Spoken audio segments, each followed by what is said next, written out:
Many dreams die while suffering. When you're suffering, you give up on the very things that you wanted the most. So many people out there fail, not because they don't have the ability. It's because they don't have a heart to go through adversity. Now it's the mental game. And that's where people get lost in life, get lost in that next level.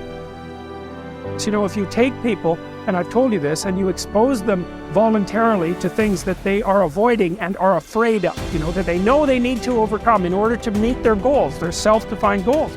If you can teach people to stand up in the face of the things they're afraid of, they get stronger. And you don't know what the upper limits to that are, because you might ask yourself, if for 10 years, if you didn't avoid doing what you knew you needed to do, by your own definitions, right, within the value structure that you've created, to the degree that you've done that, what would you be like? Well, there are remarkable people who come into the world from time to time, and there are people who do find out over decades-long periods what they could be like if they were who they were, if they spoke their being forward. And they get stronger and stronger and stronger, and we don't know the limits to that. We do not know the limits to that. And so you could say, well, in part, perhaps the reason that you're suffering unbearably can be left at your feet, because you're not everything you could be, and you know it. Now, whatever goal you have, you're going to have some opposition, you're going to have some difficulties, you're going to have some challenges, you're going to have your inner conversation telling you can't do it, and you're going to have people picking at you.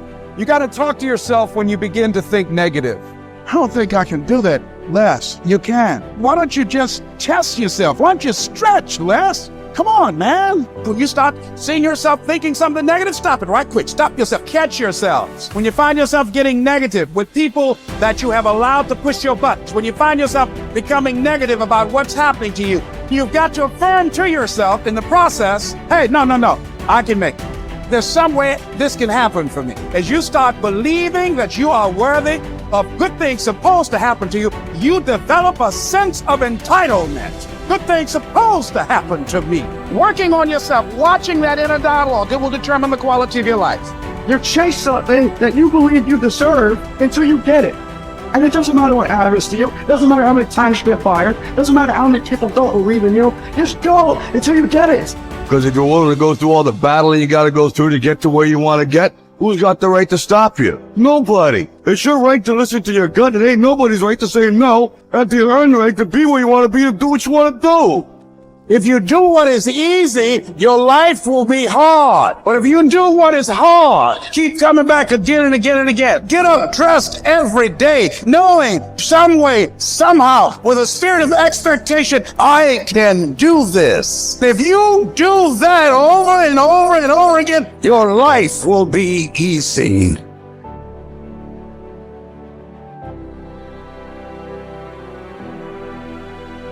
I think that there is a biological imperative hardwired into the brain that you must do hard things in order to feel good about yourself. And when I think about it from an evolutionary standpoint, and this is why I think rich kids implode, they just never had to do hard things. From an evolutionary perspective, I think it was just so hard to stay alive. Like for millions of years, it really was red in tooth and claw. Like to stay alive, you were kill or be killed, you were hunting, gathering, fighting other tribes. I mean, just crazy. And the people that were going to survive were going to be the ones that got an emotional, a self-applied emotional reward for doing something hard.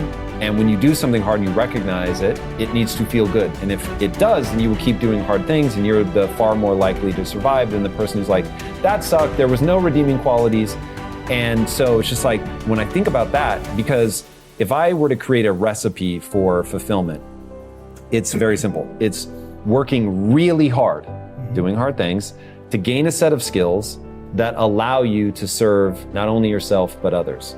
That's it. That's the whole recipe. But it really has to be that you had to do something hard. If it came easily to you, it won't give you the sense of respect that you want. Like the stuff that I've gotten more easily in my life, I don't take a lot of pride in. It's always the stuff that I grind out, like through pain and suffering, and I endure. In fact, I want to read you a quote.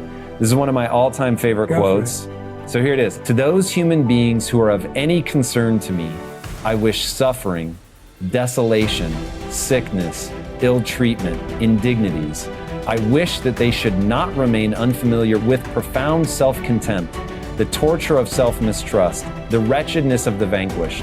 I have no pity for them, because I wish them the only thing that can prove today whether one is worth anything or not. That one endures. We are all chained to fortune. The chain of one is made of gold and wide, while that of another is short and rusty. But what difference does it make? The same prison surrounds all of us, and even those who have bound others are bound themselves. Unless perchance you think that a chain on the left side is lighter.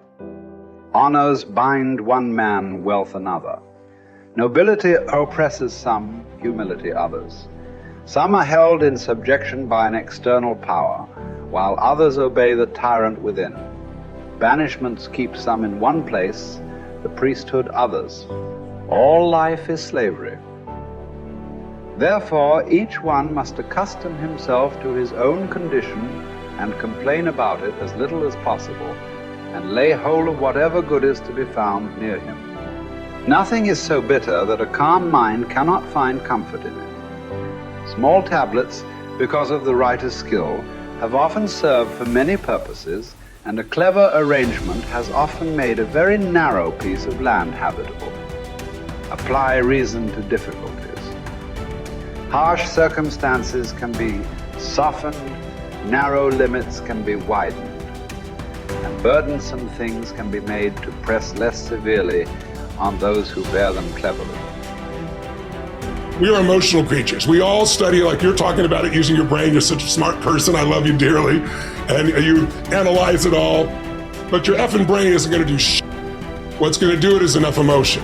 Well, emotion is the power. Emotion is what starts wars. It's what ends wars. Emotion is what gets you married. Emotion is where kids comes from. Divorce is where emotion comes from.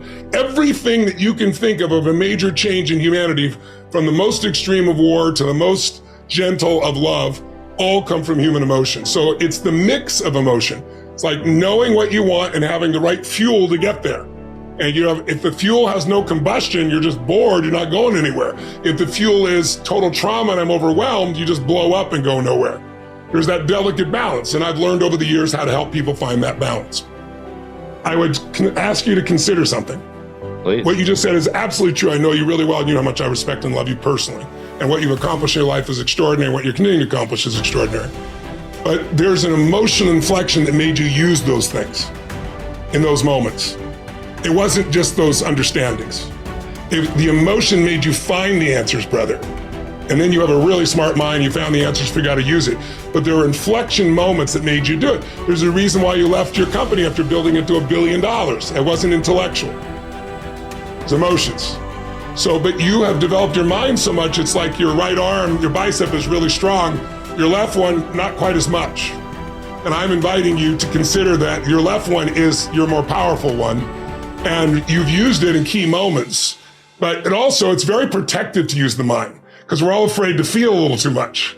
So the more I can understand it, I put it out here, I can analyze it, I don't have to be in it. But the truth is, where the real impact is when there's enough emotion that gets you to apply the things that you understand intellectually, right? Or find the answer that you didn't even have the answers. You found the answers intellectually because the emotion drove you. So it's really studying what creates that emotion that makes the difference in anybody's life. That's where everything begins and ends, is with emotion. And yet our society is all about up here. In Chinese medicine, it's all about the heart, right? That's considered the center, right? In America, we think it's the brain. When you first are born, your heart starts beating. That's how we know you're alive, and there is no brain yet. And this literally is the initial sense of intelligence. That's why, for thousands of years, even poets have talked about the power of the heart. Well, the heart has tremendous power, and there's a biochemical connection between the brain and the heart that I know you know about. And learning how to use that is where you create more lasting change.